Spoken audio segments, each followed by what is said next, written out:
तो आज इस मूवी को हम एक्सप्लेन करेंगे, उसका नाम है मैड। अब फिल्म शुरू होती है और हम एक लड़के रोमेन को देखते हैं जो एक ड्रग डीलर के पास आया है पार्टी के लिए नशा खरीदने, क्योंकि आज उसका बर्थडे है जिसके लिए उसने पार्टी रखी है। अब यहाँ से नशा लेने के बाद रोमेन अपने डैड की आलीशान कार में आकर बैठ जाता है। वो गाड़ी चलाते हुए सिगरेट पी रहा था जिसे फिर वो गाड़ी में ही फेंक देता है। पर तभी उसे ख्याल आया कि ओ माय गॉड, कि मैंने इतनी बड़ी गलती कर दी, गाड़ी के अंदर ही सिगरेट फेंक दी। इसलिए वो जल्दी से कार को रोककर उतरा और सिगरेट बाहर फेंकने लगता है। लेकिन तभी एक लड़की भागती हुई आई जो उसकी गाड़ी से टकरा गई थी। लड़की की सर पर पट्टियां बंधी हुई थी जो घबराते हुई फौरन आकर रोमेन की गाड़ी में बैठ जाती है। लड़की देखने में काफी अजीब लग रही, उसके कपड़े भी गंदे थे और ऐसा लग रहा था जैसे वो किसी लैब या फिर किसी हॉस्पिटल से भाग कर आई हो, जो हद से ज्यादा डरी हुई थी। साथ ही उसका बर्ताव भी अजीब होता जा रहा था। अब रोमेन उससे पूछता है कि आखिर तुम्हें क्या हुआ है, पर वो कुछ बोलने की हालत में नहीं थी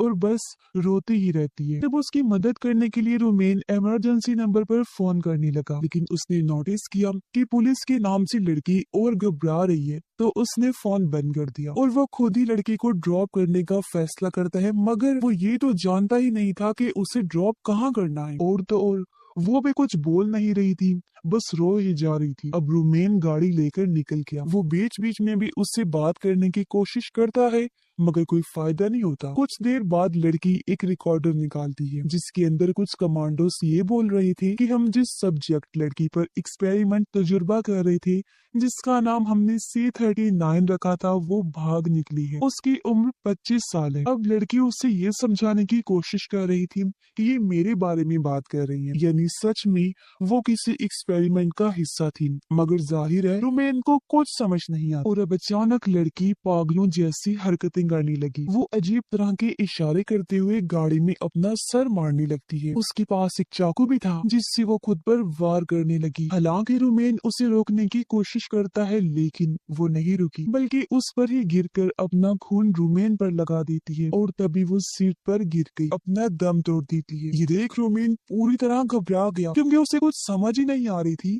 कि मेरे साथ बर्थडे वाले दिन क्या हो गया है और अब मैं क्या करूं। वो उसे उठाने की कोशिश करता है लेकिन जाहिर है इसका कोई फायदा नहीं था। अब किसी तरह वो बाकियों की नजरों से बचता हुआ गाड़ी अपने गैराज में ले आता है। एक बार फिर उसने लड़की को चेक किया मगर वो नहीं उठी। रोमेन की घबराहट से हालत खराब होने लगती क्योंकि एक तो वो खुद भी खून में लथपथ था, ऊपर से उसकी गाड़ी में एक लाश है जो बहुत ही खतरनाक बात। उसे पार्टी में जाना था और ये उसके साथ क्या हो गया। खैर अब खुद को संभालते हुए वो सबसे पहले नहाने गया। नहा कर आने के बाद वो खुद को ही कोसता रहता है कि काश मैं गाड़ी ना रोकता तो आज मेरे साथ ये सब ना होता। तभी उसके डैड की कॉल आई जो रोमेन से पूछ रहे थे कि गाड़ी वगैरह सब ठीक है ना, जिससे हम समझ पाते हैं कि उसके डैड को गाड़ी कितनी प्यारी है। और इसी वजह से जब रोमेन ने गाड़ी में सिगरेट फेंकी तो उसने फौरन से गाड़ी को रोक दिया और उसके साथ ये सब हो गया। अब यहाँ वो अपने डैड को ऐसे जाहिर करवाता है कि गाड़ी बिल्कुल ठीक है और फोन रख देता है। वो गाड़ी को चेक करने लगा लेकिन वो लड़की वहाँ से गायब थी, जिसका मतलब था कि वो मरी नहीं थी,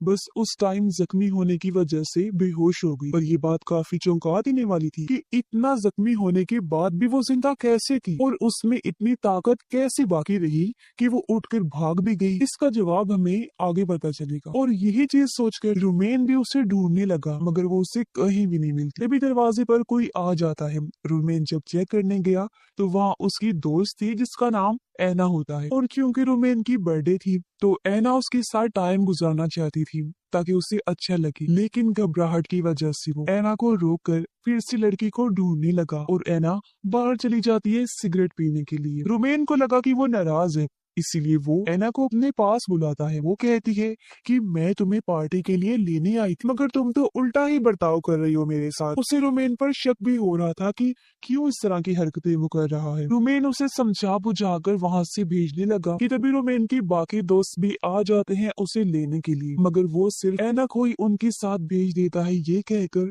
कि मेरी तबीयत थोड़ी खराब है, मैं बाद में आऊंगा। और अंदर जाकर CCTV कैमरास में लड़की को ढूंढने लगता है मगर वो उसे फिर भी नहीं मिली, इसलिए वो बाहर आ गया जहाँ उसके दोस्त अभी तक नहीं गए थे। इसलिए रोमेन उनके साथ जाने लगता है। रास्ते में भी रोमेन अजीब बर्ताव कर रहा था और पार्टी में आने के बाद भी उसे कुछ ठीक नहीं लग रहा था। वो लड़की ही बस उसके दिमाग में घूम रही थी। ऐना को भी कुछ समझ नहीं आती कि आखिर चल क्या रहा है। तब उसकी बाकी दोस्त पूछ ही लेती हैं कि रोमेन आखिर तुम्हारे साथ क्या हुआ है, मगर उनकी बात का जवाब दिए बगैर वो एक रूम में आ जाता है। ऐना अपनी दोस्त के साथ बाथरूम में जाती है। कुछ देर बाद जब वो वहाँ से चली गई तो उसकी दोस्त के पास रोमेन आ गया, यानी कि रोमेन ऐना को धोखा दे रहा था। इससे भी ऐना की दोस्त देखती है कि रोमेन की आंखें चमक रही हैं, जिससे वो काफी घबरा गई। इस बारे में रोमेन को बताती भी है तो वो अपनी आंखें शीशे में देखने लगता है। वो फिर पागलों की तरह अपनी गर्दन हिलाने लगता है। तभी उसके डैड की कॉल आई जो कहते हैं कि कुछ देर पहले घर का अलार्म बजा है और मैंने कैमरा फुटेज में किसी को घूमते हुए भी देखा है। मैं घर पर नहीं हूँ तो तुम जल्दी से घर जाकर देखो कि आखिर क्या माजरा है। तब रोमेन घर जाने के लिए निकलने लगा, जिस बीच हम भी उसकी चमकती हुई आंखों को नोटिस कर लेती हैं, जो इस बात की तरफ इशारा था कि जरूर उसके साथ कोई गड़बड़ हुई है। वो जो बाहर आया तो उसका दोस्त जबरदस्ती उसी पार्टी में डांस करने का कहता है। इससे रोमेन को इतना गुस्सा आया कि वो अपने ही दोस्त को बुरी तरह पीट के रख देता है। तभी इनके बीच में ऐना की दोस्त आकर लड़ाई छुड़वाती है, लेकिन रोमेन उससे भी मारता है और फिर एक साइकिल लेकर घर आ जाता है। उसने जब अलार्म बंद किया तो उसके डैड की कॉल आई जो कहते हैं कि क्या कोई चोर घुस आया था और घर से कुछ चोरी तो नहीं हुआ है। रोमेन कहता है कि नहीं, कुछ भी चोरी नहीं हुआ, मगर उसकी डैड अजीब तरह से हंसने लगे, यानी उनके साथ भी कुछ अजीब हुआ था। अब रोमेन फोन बंद करके अंदर आ गया जहाँ उसे वही रिकॉर्डर मिलता है जो उस लड़की के पास था जिस पर लैब में एक्सपेरिमेंट किया जा रहा था, और वो रिकॉर्डिंग अभी भी उसमें चल रही थी। रोमेन घर में जगह जगह खून के निशान दिखता है जिनका पीछा करते करते वो बार टब तक पहुंच गया जहां वो लड़की उसी बैठी हुई मिलती है जो अभी भी चाकू से खुद पर वार किए ही जा रही थी। रोमेन जल्दी से चाकू छीनकर दूर फेंक देता है, जिसके बाद वो फिर से घबराने लगा। तभी वो लड़की अपने अंदर से एक डिवाइस को बाहर निकालती है जो देखकर तो रोमेन की होश उड़ गई। उसे कुछ भी ठीक नहीं लग रहा था, इसलिए वो भागने लगा, मगर तभी वो खिड़की से कमांडोज को देखता है जिन्होंने ही लड़की पर एक्सपेरिमेंट किया था और वो उसे ढूंढते हुए यहाँ आ गई थी। वो लड़की को ले जाने लगते हैं, मगर उन्हें पता चल गया था कि घर के अंदर कोई और भी है, और इस बात का एहसास होते ही कि वो मेरे बारे में जान गए हैं, रोमेन भागने लगता है। वो अचानक पागलों की तरह हरकतें करने लगा, जैसे कि जोर जोर से हंसने लगता है। वो फिर रोड पर बैठकर पहले खुद को काटता है, फिर जमीन को चाटने लगता है और उल्टी तरफ चलने लगता है, जो देखकर कमांडोस उसे भी अपने साथ ले जाने लगते हैं। अब ऐना रोमेन को कॉल करके उससे बात करने की कोशिश करती है, मगर उससे तो कोई और ही बात कर रहा था जो जाहिर है कमांडोस थे, मगर ऐना उन्हें रोमेन समझकर बात करती रहती है। वो कहती है कि तुमने जिस लड़के को मारा था उसकी गर्दन की हड्डी टूट गई है, आखिर तुमने कैसे इतने जोर से उसे मारा। अब कमांडोस उससे पूछते हैं कि तुम कहाँ जा रही हो, तो वो उन्हें बता देती है और एक टैक्सी के जरिए जाने लगी, मगर उसका भी बर्ताव अजीब होना शुरू हो गया था। वो बिल्कुल वैसे गर्दन को हिलाने लगती है जैसे पहली बार रोमेन ने हिलाई थी, यानी कि उसकी भी हालत खराब हो जाती है। तभी ऐना के पास उसकी दोस्त की कॉल आई। तब ऐना उसे बताती है कि मेरे साथ भी कुछ ठीक नहीं हो रहा है, अजीबोगरीब चीजें मेरे साथ भी हो रही हैं। फिर अचानक वो रोते हुए फोन बंद कर देती है। तभी वो नोटिस करते हैं कि कोई उनका पीछा कर रहा था, जो और कोई नहीं कमांडोज ही थी। ड्राइवर उतर कर उनसे पूछने लगता है कि आखिर तुम हमें फॉलो क्यों कर रहे हो, लेकिन वो ड्राइवर को ही मार देती है। ऐना ये देखकर डर गई और अब वो खुद ही टैक्सी को चलाने लगती है, लेकिन एक जगह पर आकर उसने टैक्सी रोक दी थी, वो भी अजीब तरह से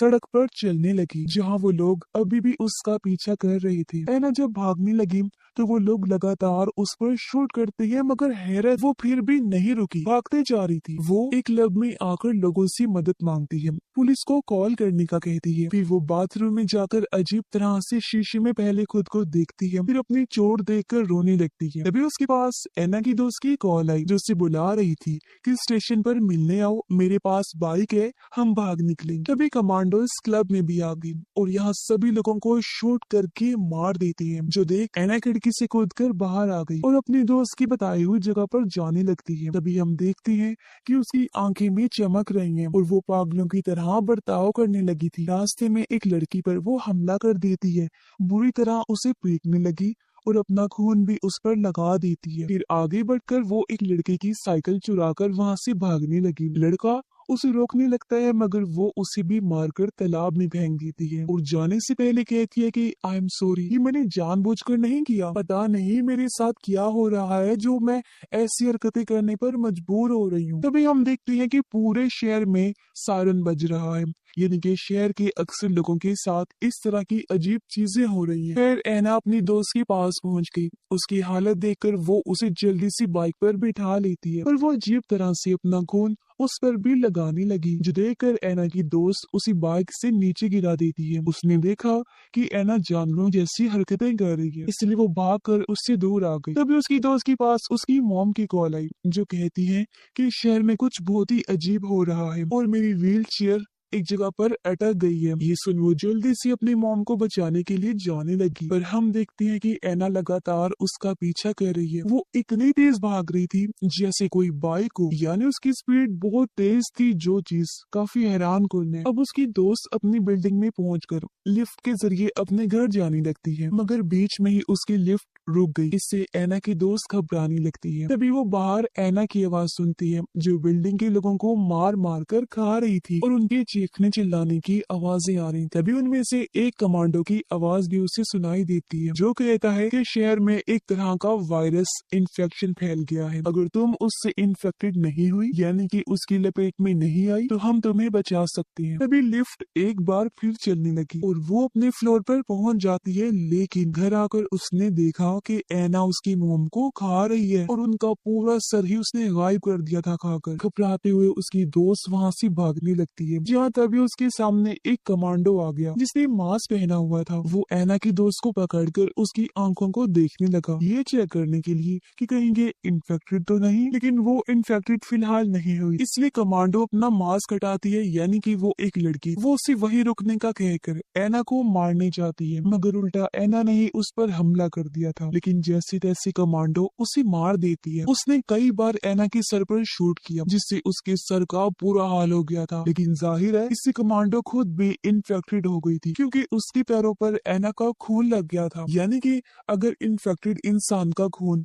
नॉर्मल इंसान की जिल्द पर कहीं भी लगे तो वो भी इन्फेक्टेड हो जाता है, जिसका मतलब साफ है कि ये वायरस बहुत ही खतरनाक है और इतनी तेजी से फैलता है, और इन्फेक्टेड इंसान पूरी तरह वायरस फॉर्म में आने के बाद हद से ज्यादा खतरनाक बन जाता है। अब कमांडो ऐना की दोस्त को कहती है कि अगर तुम भी डायरेक्ट इन्फेक्टेड के पास नहीं गई तो तुम इन्फेक्टेड होने से बच सकती हो, मगर हम जानते हैं कि वो रोमेन के करीब आई थी और उस पर ऐना का खून लगा था, यानी कि वो भी इन्फेक्टेड हो जाएगी। मगर उसने ये बात कमांडो को नहीं बताई, क्योंकि उसे खुद ही समझ नहीं आ रही थी कि ये सारा माजरा क्या है। अब कमांडो उसे ये भी बताती है कि तुम उसी जगह पर रहो जहाँ अंधेरा हो, क्योंकि इन्फेक्टेड लोग रोशनी की तरफ तेजी से खींचे चले जाते हैं। फिर वो उसे गन देकर कहती है कि यहाँ से भाग जाओ, क्योंकि कुछ देर बाद मैं इन्फेक्टेड बनकर तुम्हें नुकसान पहुंचा सकती हूँ। फिर कमांडो उसे दूसरी तरफ मूव करने का कहती है और वो फिर खुद को शूट करके मार डालती है, जिससे अब हमें समझ आती है कि क्यों ये कमांडोस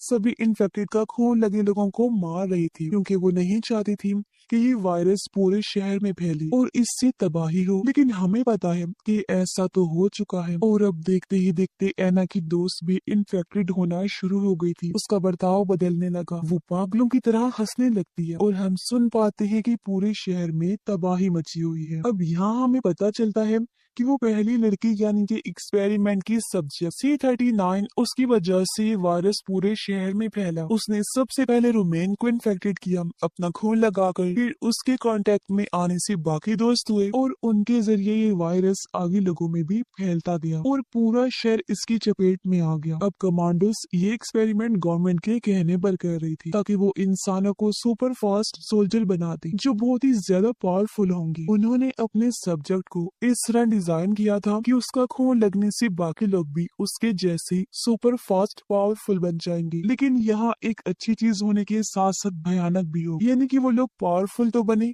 मगर किसी उल्टे असर की वजह से वो इतने खतरनाक बन गई, यानी इन्फेक्टेड हो गई कि खुद को और बाकियों को काट काट कर खाने लगी। और क्योंकि ये चीज हर तरफ फैल गई है तो जाहिर है इसे रोक पाना बहुत मुश्किल होगा। मगर ऐसा हो सकता है कि कमांडोज इसका कोई हल खोज लें जिससे वो इन्फेक्शन को, वायरस को रोक सकते हैं। आपको क्या लगता है? इस बारे में अपनी राय का इजहार जरूर कीजिएगा। और इसी के साथ इस फिल्म की कहानी यहीं पर खत्म हो जाती है।